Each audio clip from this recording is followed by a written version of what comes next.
Assalamualaikum warahmatullahi wabarakatuh. Jumpa lagi di video pembelajaran IPA kelas 9. Kali ini kita akan membahas mengenai reproduksi pada manusia, terutama yang kita bahas nanti tentang organ reproduksi pria dan wanita, serta kita bahas tentang gametogenesis. Nah, apa sih tujuan kita pembelajaran kali ini? Yang pertama, kita belajar tujuannya untuk mengidentifikasi organ-organ reproduksi pria dan fungsinya. Kemudian yang kedua, kita belajar ini diharapkan nanti mampu menjelaskan proses pembentukan sel sperma dengan benar. Tujuan pembelajaran yang ketiga yaitu mengidentifikasi organ-organ reproduksi wanita dan fungsinya dengan tepat. Tujuan pembelajaran yang keempat, kita harus diharapkan nanti anak-anak didik mampu menjelaskan bagaimana proses pembentukan sel telur dan proses pembentukan sel sperma dengan benar. Oke, kita lanjut.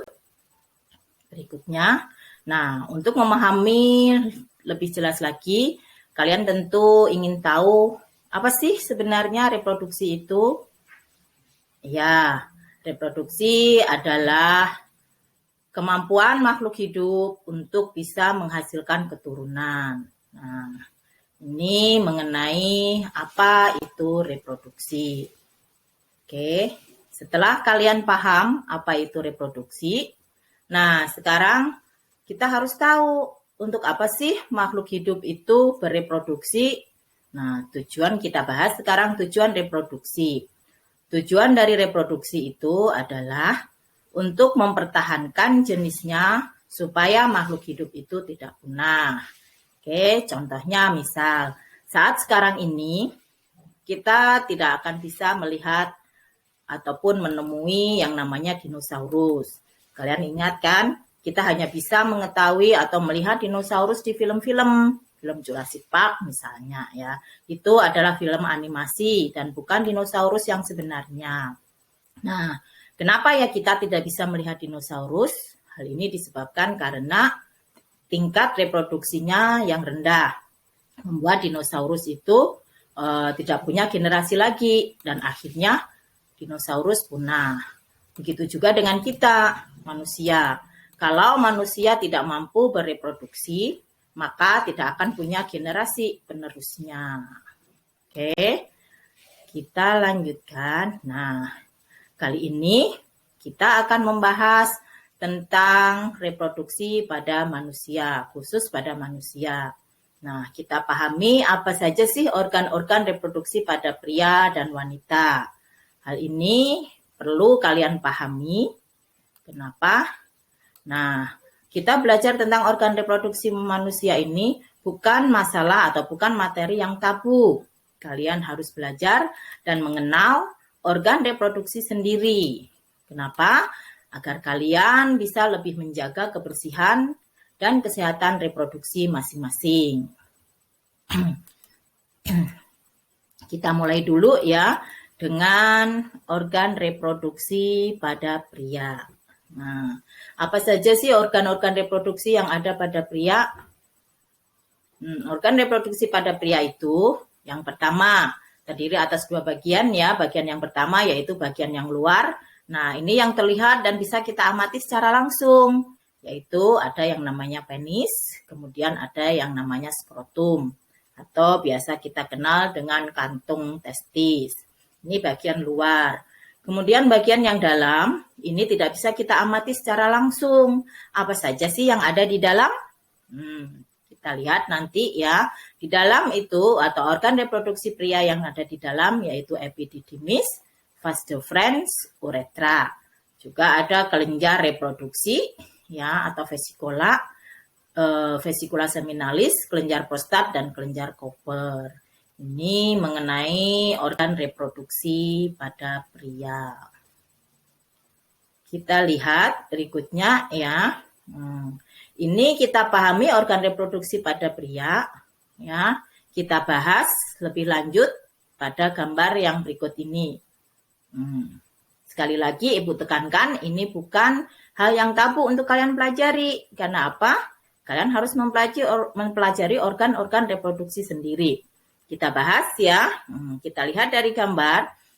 Bagian organ reproduksi paling luar itu yang namanya penis. Nih, atau biasa kita kenal dengan saluran ya untuk menyalurkan sel sperma ataupun saluran untuk kalian pembuangan urin ya. Kemudian ini ada yang namanya skrotum atau kantung daripada testis. Di dalamnya di sini ada testis, kemudian saluran dari testis ini nanti untuk menghasilkan sel sperma ya. Kemudian ada saluran epididymis untuk pematangan sel sperma, kemudian mengalir. Di sini ada vas deferens. Ya, kemudian di vas deferens di sini ada vesicula seminalis, ada ductus ejaculatorius rectum, kemudian kelenjar prostat ya. Akhirnya nanti keluar di sini ya sel sperma melalui penis. Nah, kita bahas nanti fungsi-fungsi utama dari sistem reproduksi.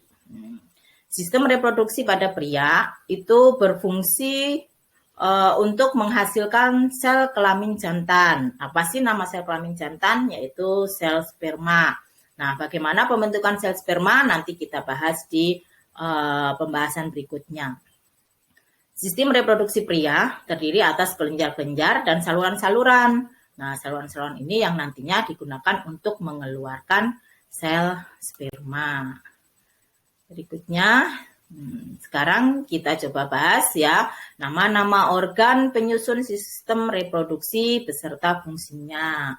Nah, kita lihat tadi yang pertama ya organ reproduksi testis, fungsi testis menghasilkan sel sperma dan juga hormon reproduksi. Nah, hormon reproduksi ini apa saja sih? Ada beberapa untuk hormon pertumbuhan, hormon sel reproduksi ya, penghasil sel sperma. Berikutnya ada skrotum atau biasa kita kenal dengan kantung sel sperma. Ini yang bisa kita lihat dari luar ya. Di dalam kantung ini terdapat yang namanya testis dan berfungsi untuk mengatur suhu yang cocok bagi kehidupan sel sperma. Ada tubulus seminiferus, ini saluran yang terdapat di dalam testis, nanti berfungsi sebagai tempat pembentukan sel sperma. Kemudian ada saluran interstisial, ini sel yang terdapat di testis dan berfungsi untuk menghasilkan hormon kelamin pria. Ada testosteron ya, nama hormonnya. Kemudian ada sel sentoli, nah ini sel yang terdapat di testis ya berfungsi untuk menyediakan makanan bagi sel sperma. Kemudian penis ini saluran yang terluar yang bisa kita lihat dari luar. Ini berfungsi sebagai alat kopulasi, yaitu alat untuk penyaluran sel sperma. Kemudian ada vesika,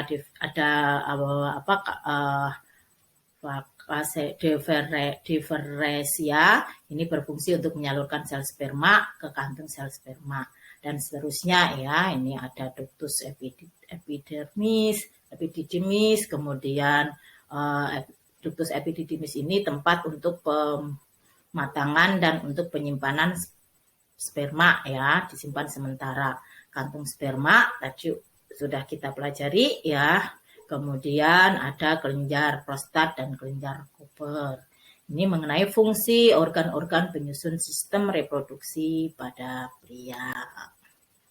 Oke, nah setelah kalian paham tentang organ reproduksi pada pria beserta fungsi-fungsinya, mudah-mudahan kalian paham ya, ini untuk organ reproduksi pada pria. Nah, sekarang kita bahas tentang organ-organ reproduksi pada wanita.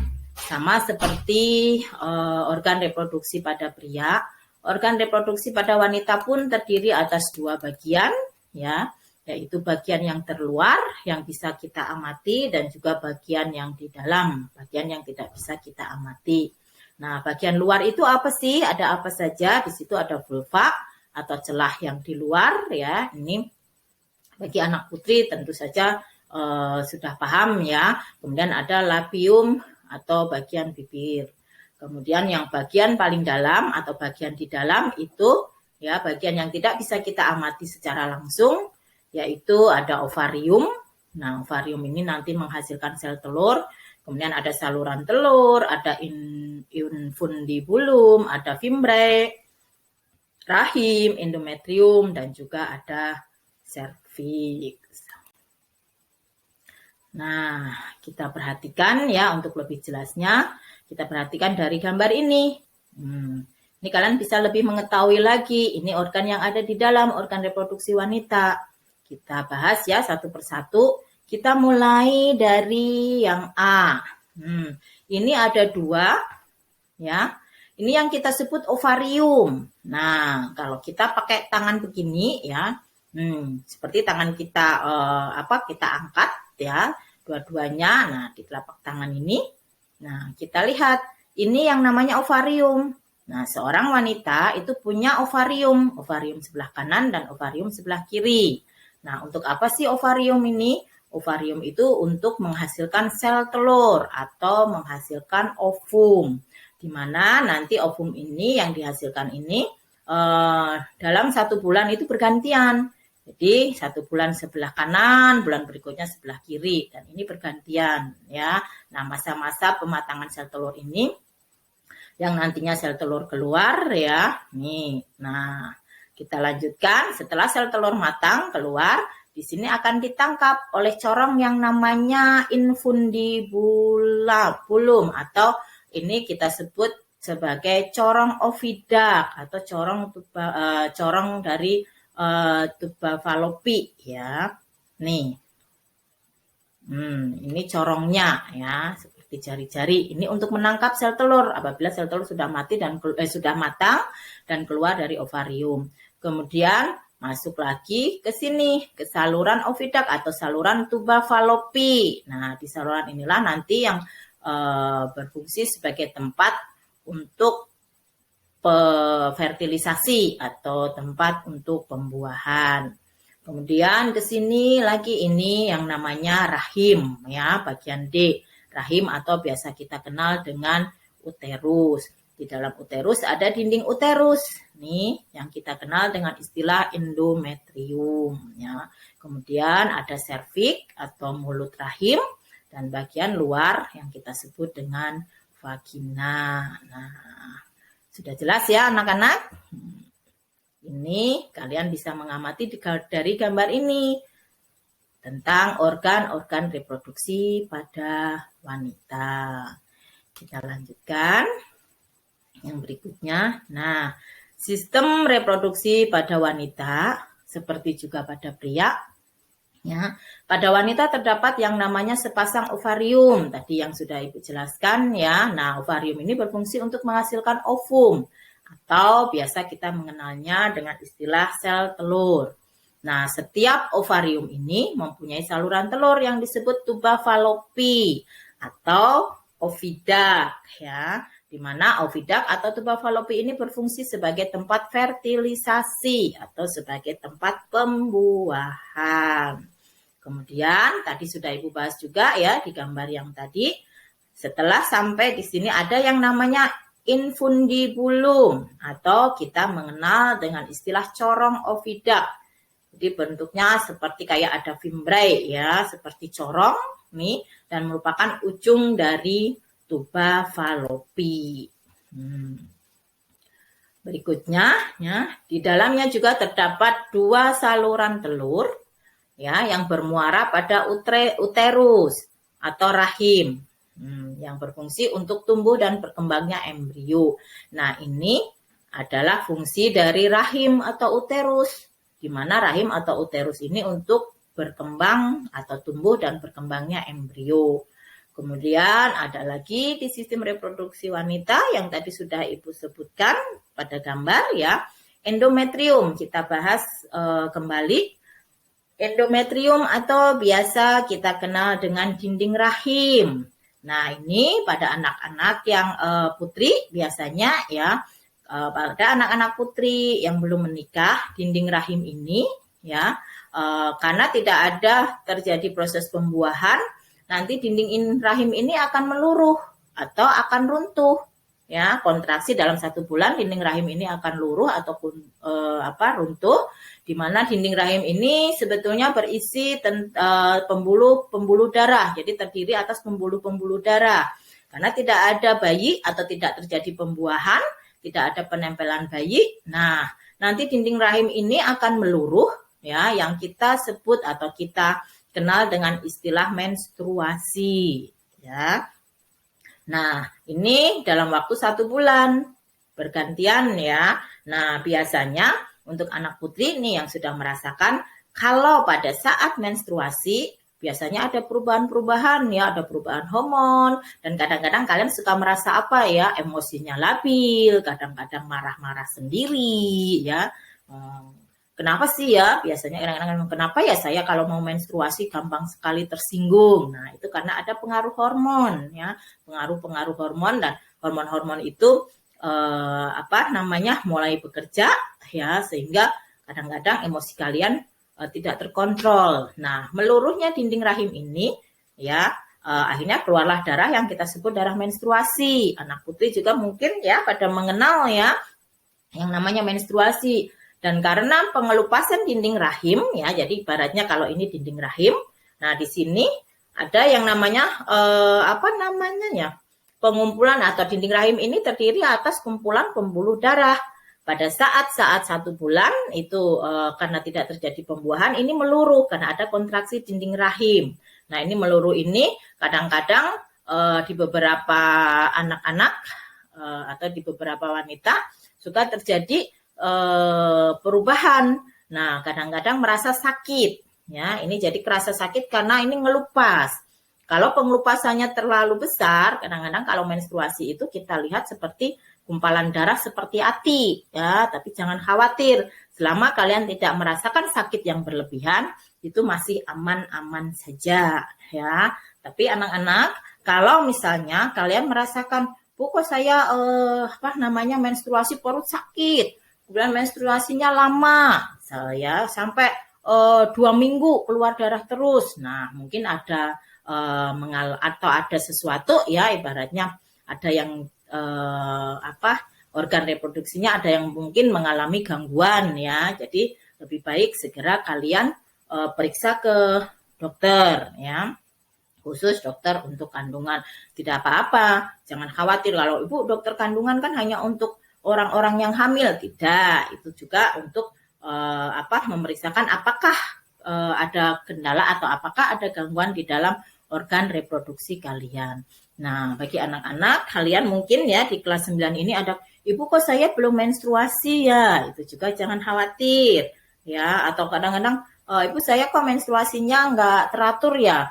Saya kadang bulan ini menstruasi, bulan kemarin enggak. Nah, selama kalian tidak mengalami gangguan atau ibaratnya kalian tidak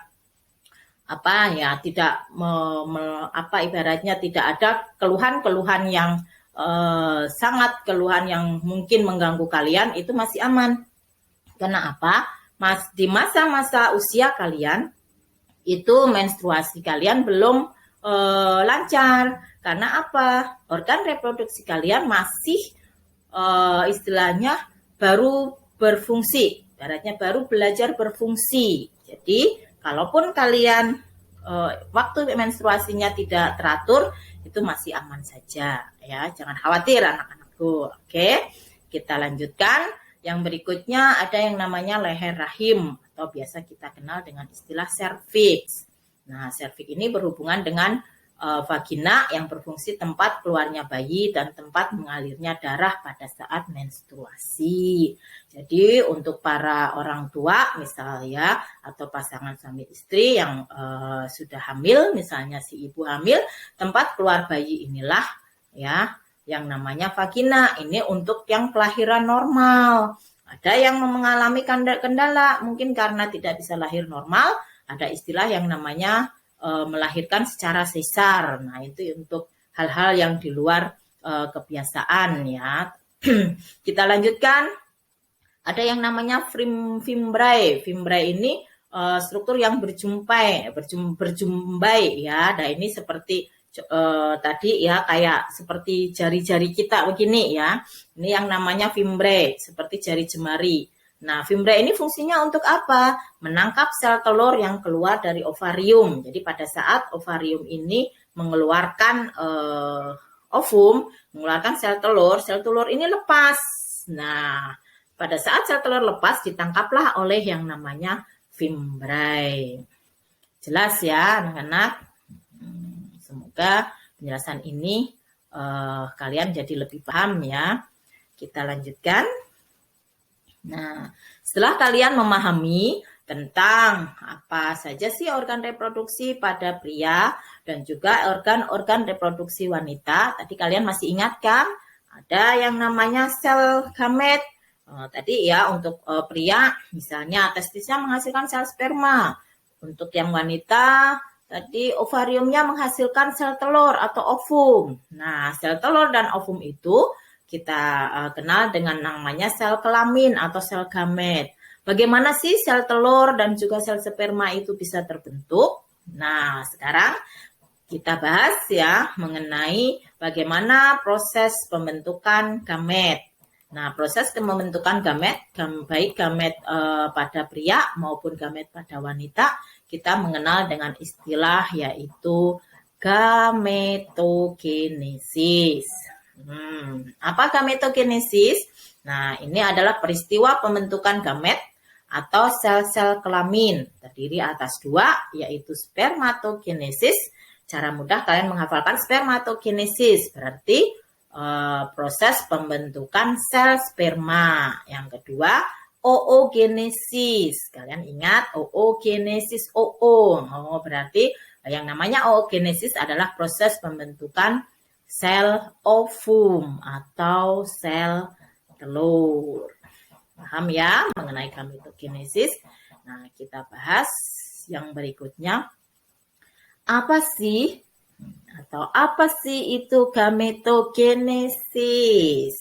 Baik, kita bahas satu persatu ya anak-anak.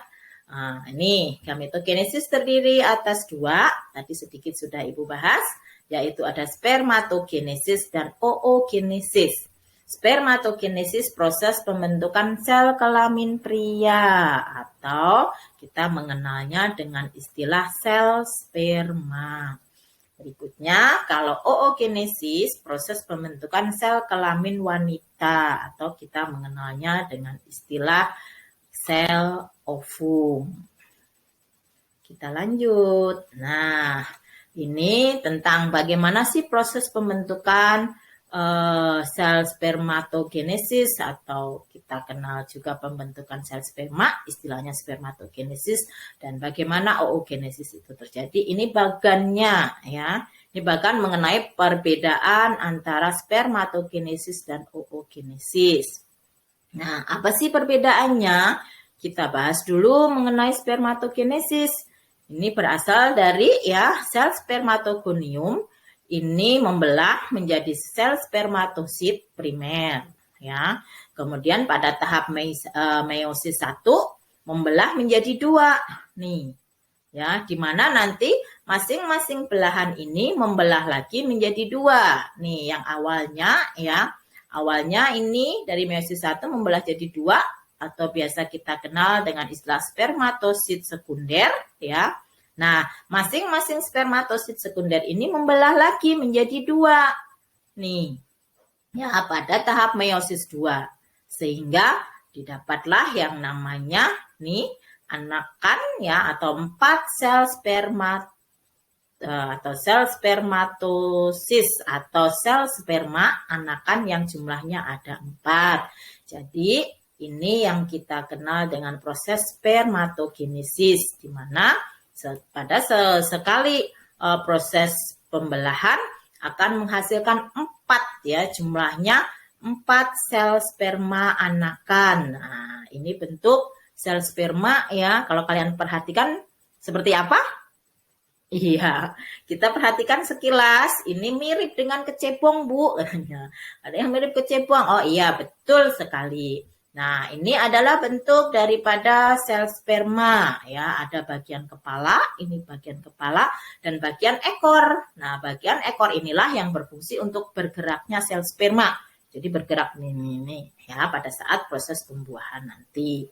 Ini mengenai skema bagaimana sel sperma terbentuk. Nah, bedanya dengan oogenesis ya. Pada oogenesis ini bagaimana sih bisa terbentuk ovum? Nah, ini oogonium. Oogonium ini ya tumbuh atau terjadi proses perubahan menjadi yang namanya oosit primer. Nah, pada pembelahan meiosis 2 nanti oosit primer ini menghasilkan ada yang namanya oosit sekunder. Ini oosit sekunder dan sebuah badan polar kedua. Toni ya, kita mengenalnya sel badan kutub primer. Jadi ada oosit sekunder dan sel badan kutub primer. Nah, kalau kalian perhatikan lebih jelas lagi, kok Ibu ini ada yang besar, ada yang kecil? Iya, ini oosit sekunder ini ya. Nih. Ini lebih besar dibandingkan daripada yang bagian nih. Ya. Badan polar, sebuah badan polar. Nah, oosit sekunder ini nanti akan berdiferensi, akan membentuk satu ovum atau kita kenal satu sel telur yang berukuran lebih besar daripada badan polar. Nah, terbentuklah yang namanya ootit ya, atau akhirnya nih berdiferensi membentuk yang namanya ovum. Ya, nah inilah. Jadi kalau oogenesis hanya menghasilkan satu sel telur. Jadi setiap bulannya ya para anak-anakku yang putri terutama ya atau para wanita itu setiap bulan hanya akan menghasilkan satu sel telur atau ovum. Jelas ya? Oke, kita lanjutkan berikutnya. Nah, sekarang kita jelaskan ya, setelah kalian paham apa sih itu gametogenesis, terdiri atas apa saja ya. Jadi kalian sudah paham, oh iya, ada proses pembentukan sel telur, ada proses pembentukan sel sperma. Mungkin dalam benak kalian ada pertanyaan, Ibu kalau gitu bagaimana ya bisa terjadinya kita, bisa terjadinya bayi ya. Nah, sekarang kita bahas ya, bagaimana sih kok bisa ada yang namanya bayi? Ini khusus bagi para pasangan suami istri, ya. Bagi para pasangan suami istri, bagaimana sih kok bisa terjadi proses bayi? Kalau kemarin, kalau tadi, bagaimana sih kalau tidak terjadi pembuahan atau fertilisasi? Akhirnya anak putri bisa yang namanya mengalami masa menstruasi. Nah, bagaimana untuk pasangan yang sudah menikah, pasangan suami istri? Nah, untuk bisa terbentuknya bayi, ada yang namanya proses pembuahan atau kita mengenal dengan istilah fertilisasi. Ya, pembuahan. Bagaimana pembuahan bisa terjadi? Ini Ibu bahas tahapan-tahapan pembuahan. Yang pertama, pada saat sel telur atau ovum itu sudah mati, ya tadi sudah jelaskan, ovum ini dikeluarkan dari ovarium, nanti akan menuju uterus. Kemudian proses pelepasan ovum dari ovarium itu kita kenal dengan istilah ovulasi. Ya, jadi pada saat sel telur matang lepas keluar dari ovarium. Nah, itulah yang kita kenal dengan ovulasi. Kemudian dalam perjalanannya nanti ya sel telur itu akan bertemu dengan sel sperma tadi di tempat yang kayak lengan begini ya, kayak di lengannya begini nih ya. Di yang lengan begini yang kalian pahami. Nah, itu di bagian tuba falopi sel telur akan bertemu atau akan dibuahi oleh sel sperma. Kemudian terjadilah yang namanya proses pembuahan ovum oleh sperma yang kita kenal dengan istilah fertilisasi. Berikutnya, setelah proses pembuahan atau fertilisasi berlangsung, nah hanya bagian kepala dari sel sperma yang masuk ke dalam ovarium. Jadi setelah bertemu, ya kepala sel sperma masuk ke ovarium, ekornya lepas, ya dan nantinya hanya inti sperma bergabung dengan inti dari ovum. Nanti kita lihat ya skemanya. Kemudian jika sudah ada satu sperma yang masuk ke dalam ovum, maka sperma yang lain tidak akan menembus membran. Ya, nggak akan menembus lagi ovum. Jadi kalau ada berjuta-juta sel sperma, ya hanya ada satu sel sperma yang bisa tembus atau bisa sampai ke inti ovum. Yang lain bagaimana? Yang lain mental. Jadi ada istilah biasanya ya para wanita ini lebih setia dibandingkan pada pria. Hanya cukup satu bertemu dengan satu sel sperma dan dia akan membentuk yang namanya seperti kista pertahanan diri, seperti kristal ya, pertahanan diri ya, supaya apa? Tidak ada lagi sel sperma lain yang masuk. Nanti kita lihat ya. Nah, proses pembuahan itu bisa kita lihat melalui gambar ini ya. Ini yang lebih jelasnya lagi bagaimana bisa terjadi proses pembuahan. Nah, kita ibaratkan nih ya, ini adalah sel telur. Nah, sel telur ini di dalamnya ada yang namanya inti ovum. Nih, inti sel telur. Nah, ini ada banyak sel sperma ini ya. Mereka berlomba-lomba, ini kepala jadi sel sperma, kemudian intinya ada di dalam. Nah, pada saat mereka berlomba-lomba masuk, mana nanti cepet-cepetan nih sel sperma ini. Nah, kalau sudah ada satu ini ya, ada satu sel sperma di sini yang berhasil sampai di inti sel telur atau ovum, ini ekornya lepas dan langsung membentuk seperti pertahanan. Ya, sel sperma yang lain sudah nggak bisa lagi masuk. Ini mental semuanya. Nah, nantinya terjadilah yang namanya proses peleburan inti sel sperma dengan inti ovum. Kalau sudah terjadi proses peleburan inti sel sperma dan inti sel telur, mulailah terbentuk ya yang namanya zigot. Nah, hasil pembuahan ovum oleh sperma kita kenal dengan istilah zigot. Nah, nanti zigot ini bergerak terus dari saluran telur menuju ke uterus. Ya, jadi setelah terjadi pembuahan terbentuk yang namanya zigot, dia akan mengalir terus menuju uterus. Nah, selama pergerakan menuju uterus, zigot itu akan membelah terus. Ya, membelah secara mitosis akhirnya membentuk yang namanya kumpulan-kumpulan sel. Jadi dari awal ya pembuahan sel telur, sel sperma terbentuk yang namanya zigot. Zigot ini nanti membentuk kumpulan sel yang kita sebut embrio. Ya, nah perubahan zigot menjadi embrio dan pergerakannya menuju uterus membutuhkan waktu sekitar 5 hari. Nah, pada hari kelima embrio telah sampai di uterus atau sampai di rahim tadi ya. Nah, makanya fungsi rahim salah satunya adalah untuk tempat pertumbuhan dan perkembangan dari embrio. Jadi nanti embrio ini menempel pada dinding rahim dan tumbuh dan berkembang di dalam rahim seorang ibu. Nah, sampailah pada hari ke-7, nih ya, embrio menempel pada dinding rahim. Nah, ini ya, untuk lebih jelas lagi bagaimana proses pertumbuhan dan perkembangan zigot sampai ke rahim ya. Kita lihat ya, ibu ulangin lagi. Nih sel telur ya dari ovarium matang, kemudian keluar, prosesnya kita sebut ovulasi. Ini ovum atau sel telur ya. Kemudian sampai di tuba falopi. Ada sel sperma. Sel sperma di sini ya bertemu.